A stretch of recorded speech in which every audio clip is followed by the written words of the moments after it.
Okay, so it is July 9th, 2018. Okay, July 10th, 2018. And I am sitting here at my studio with Jade. What an interesting name, Jade. Hi, welcome. Hello, nice to be here. Okay, so let's start with a simple question. Where are you from? I'm from Northampton in England. Mm-hmm. And what did you do in Northampton? What did I do? Well, I wouldn't say I ever lived there as an adult, so I never really did anything. I just grew up there and left. Sorry, so then the question should be, before coming here to Phnom Penh, where were you living?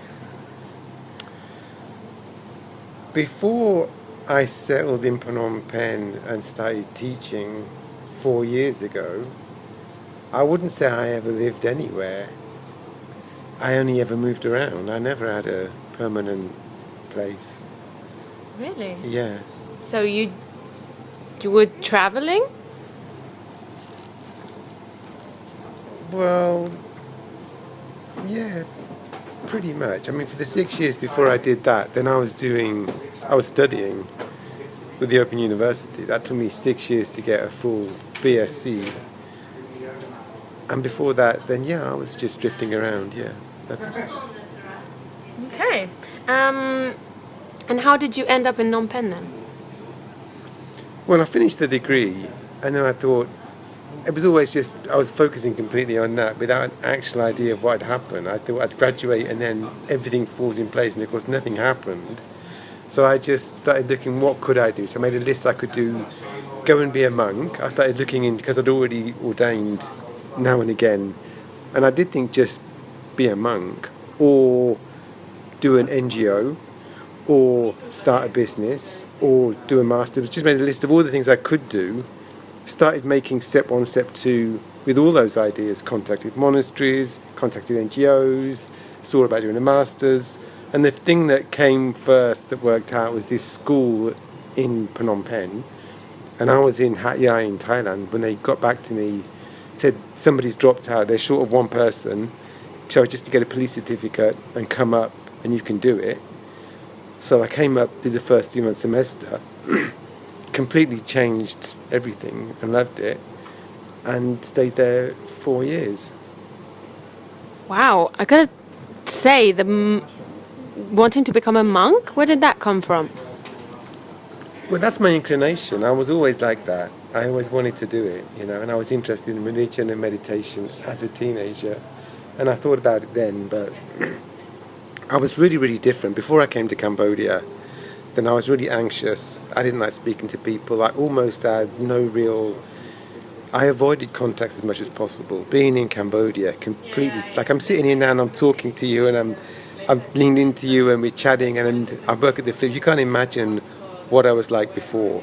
But that first semester, when I first walked in and I had to go through this training and there was 30 other teachers, and I don't think people noticed, but my hands were trembling all the time, and sometimes I'd have trouble speaking because I couldn't take a deep breath in, and I kept going. A couple of times I almost left, and it's only because there's no prescriptions here, so I could just go to the chemist, get a couple of Valium. I was that anxious, I'd been that isolated. And this first year, then once I got used to the teaching, after a month, for the first time in my life, I was over myself, and I was teaching and running around and making friends and stuff. And then I joined Toastmasters at Panyasa University here, and I learned to give public speeches, and I wasn't too bad. And I went to Vietnam to a competition for public speaking, and there was a huge auditorium. Wait, sorry, can you tell us how that works? Competition for public speaking? Well, yes, so Toastmasters is like a public speaking group, and you taught all the things of public speaking, like body language and timing and how to script it. And every week you go to the meetings and you give a speech and people critique it and vice versa. So you improve. And then there are groups, divisions. So the division for Cambodia, it includes Vietnam, Thailand, Malaysia, and then it's a competition. So it could be a competition about humorous speeches held every year, and there are judges and stuff like that. So I gave a speech about the future of money, and that won. But it was a big auditorium, it was a big lecture hall, it was like full. And after that, then I realised it was about a year later, so a year before I had trouble even speaking in front of a few teachers. And then a year later, I'm in front of this huge auditorium in the middle of the speech. I'm just thinking, I'm so calm. It's like I'm talking to nobody. And there's like over 100 people in this room. And I won as well. You did? Yeah. So the person you're talking to now, I'm only 4 years old. Before this, I wouldn't have even sat like this and talked to you. I would have just ran. So when you came to Phnom Penh, were you conscious that you wanted to make this change in your life, or did it just come about? Well, I wasn't that happy being so isolated, to be honest. Although when you live quite alone, then you don't suffer loss as much. There's that advantage. There's a disadvantage getting to know people, in that people are going as well, and you miss people. But it was so hard getting this degree, because I'm not that smart. I really, really worked to get a good, I got a 2-1 with honours. That took an awful lot of work, and I wanted to do something. So it was mainly for that, just so I could say, look, I did try. But then I realised I'd always been avoiding that because I was so shy. And once I was over it, then there was basically no stopping me. But it was mainly to feel I'd used my degree. That's why I did Phnom Penh. Okay. So let's talk about Phnom Penh. What's the best thing and the worst thing about the city? Well, the best thing is that there's not too many people. I think most places around Asia, it's absolutely packed. And it feels more spacious to me here. The worst thing, I think the racism sometimes, which most people, I think they don't see it. I think maybe I'm sensitive to it because I'm half Gujarati. So I grew up in England and I'm used to that every now and again.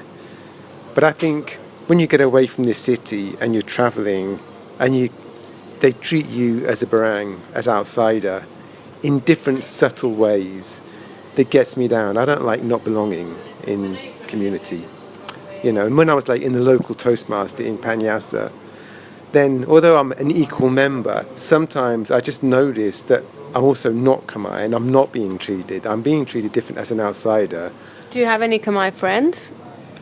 Yeah, I did in Panyasa, not since I left. It was all from teaching and from the university. So when I stopped doing those things, then my friends are foreign, not Khmer. Well, not people I see regularly. But when I did have them, I think you're always the outsider. You're always going to be in the non-Khmer one. And that gets me down a bit. What did you say you were half? Gujarati. What's that? North India. Are you really? And half Belgian. First generation. I had no idea. I know. Wow. Okay. So, tell us about your job here at Phnom Penh. What do you do on a daily? Well, I come in, open it, play movies. I don't really do that much. I mean, you know the job. Your job's really easy. Yeah, but you love being here. You come here even when it's not your shift. Yeah, because I'm doing like my own things on my tablet and I'm setting up my business and I'm doing stuff like that. And I could do this anywhere or here, so I might as well be here.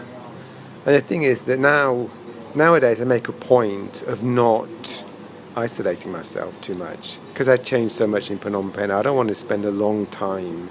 Like after I finished teaching, then I arranged a job in China and I had to get the paperwork sorted out and stuff, and that took a few months. And in those few months, I only came to as a customer. I wasn't actually contacting anybody then. And then when this job fell through, I started and then I just make a point of always being here so I don't spend long periods by myself. Because the thing is, I'm quite happy then, also just sitting in the room or never speaking. But then I don't really make a difference to people, and I don't think about helping and, you know, doing online stuff that I can contact people. I don't want to isolate myself too much again. That's why I'm always here. Have you watched a lot of films while you've been here? Yep, and I watched a lot of films that's another great thing about this, where you just pay and you can stay the whole day. Then I see films I usually wouldn't see. Like I got into anime a bit, and I saw some really good foreign. I don't like reading subtitles, but once I actually sat there and it's free to watch, and I did, now I don't mind watching subtitles. Now I look at a film, and if it's going to be something that interests me, then I'll just watch it. Or sometimes I'll just watch it like on Netflix now. I download anything just to see what it is. And I wouldn't have done that before. I discovered a lot more stuff. So yeah. Did any film stick with you particularly that you've seen here? Yeah. I saw The Last Star with Burt Reynolds on my birthday. And that sticks with me because it was my birthday. What about, you know, a film that you liked? Or that you... A film that I liked, yeah, I like The Florida Project. Yeah, never heard of it. But it was an Oscar nominee. I don't think it won. It's basically about nothing. It's about a project in America is like a housing estate. It's like a motel where this woman lives with her children and she doesn't have much money and she ends up prostituting herself and her children are taken away. And that's it. It's like a slice of life. There's no plot beyond that, but it's just something about it. And the child actors were just amazing. You know, but really surprised you liked that, and then you liked I Feel Pretty.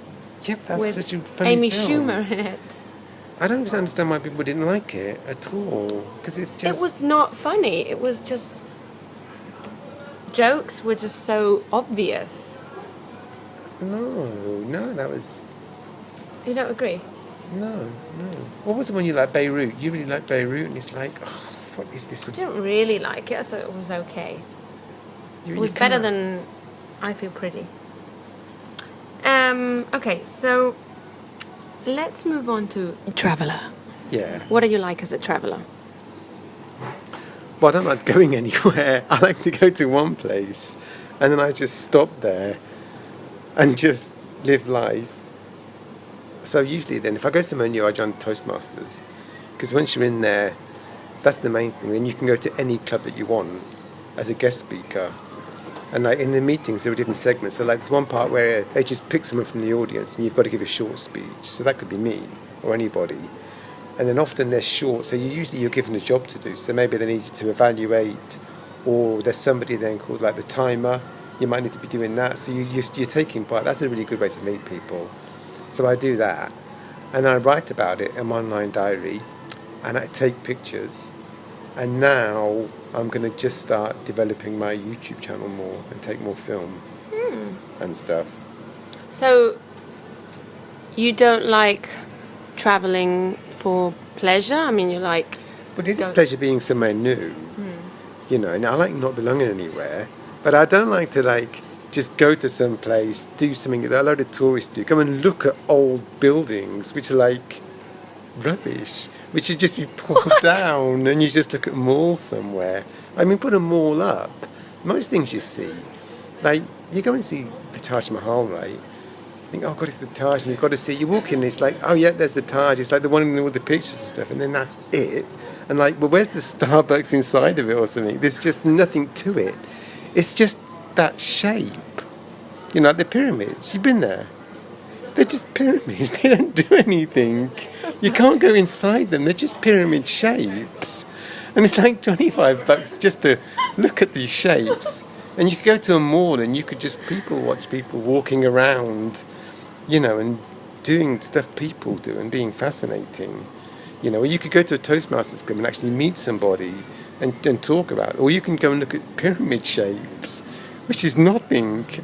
And you're paying for that stuff. So yeah, most tourism stuff sucks. But it's good to go and meet people that look at things in a different way. It's about meeting different people and looking at them. You are the most postmodernist traveller I've ever met. You prefer going to malls than to UNESCO heritage Well, what sites. do you learn from looking at that? You just go and look at a pyramid. Or you just sit in a mall in the middle of a country you've never been to and watch what people do and how people are different. Well, there's not much else you can do with a building than So look at go it. inside it and look at the people. You can't go in the pyramids, right? You can't go in the Taj, can you? I think you can. I can't remember. Well, if you can, there's nothing in there. It's just like on the outside, but you're inside. Well, it's architecture. You can admire that. Yeah. Although I've got to say, I love your answer. I love that you prefer going to malls. Yeah. Okay. Okay, and do you like... Okay, you don't like watching buildings. What about cuisine? When you told me you were going to Hanoi in a few weeks. Yeah, so I never eat out because why would you do that? What's the point of it? So like, people are just mixing lots of ingredients up for no reason. Why do you need to mix all the food up? So just buy one thing and eat it. Like this, I was eating a pepper earlier, a green pepper, and like, what would you do with that other than eat it? Why do you need to cut that up and add other things to it? You can eat one thing. And then also the way people are touching food. Like every single person I see, even Western people, they're coughing on their hands and they're spitting on everything and they're touching all this food and they're touching surfaces. So it's like, it's the same as like kissing hundreds of people. If you eat food in a restaurant, that person's coughed on their hands. They've touched surfaces other people have coughed and touched on. It's like if you just kissed all the people around you, you'd never do that, right? No. So why would do that? Why eat out? Make your own food. I really don't know the answer to that question. Stop eating out then. No, I love eating out. You love eating other people's spit and getting hepatitis. That has never happened to me. But you know that... You don't get did you know you have millions of bugs, like, on your face that you can't even see? Yeah, but they're not in my mouth, right? Yeah, especially in your mouth. Yeah, but my immune system's got that covered. I don't want to add stuff to it and make it harder. It hasn't got hepatitis there. It hasn't got HIV. I don't think you can get HIV from a pepper. Whatever's in me, I've already got. Okay, something that's in the vendor spitting all over I haven't got what they've got, so why add it to me?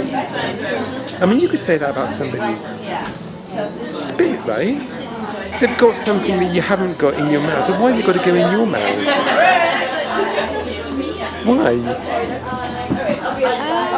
I can think of various answers to that one, but let's move on. Yeah, what's your favourite food? I've seen you eating an awful lot of carrots around here. Where does your passion for carrots come from? Well, I think carrots are great because you buy them and they're cheap in any country. They're easy to clean. You can have them for a day or two, they don't go off. There's almost no calories. They're good for your teeth. They've got good vitamins. They're just... What would you not like about them? Just think of what people snack on in the daytime. And it's never good for you. And it's expensive and you don't even know what's in it. And if it's cooked food, people have already spat all over it. Just, why would you not eat fruit and vegetables in the daytime?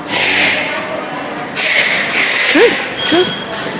Okay, we're coming to an end of this marvellous interview. I've learnt a lot of things about you. Thank you very much. And to finish, is there anything I don't know that would surprise me about you even more? It's the only thing that you do know, because I mentioned it.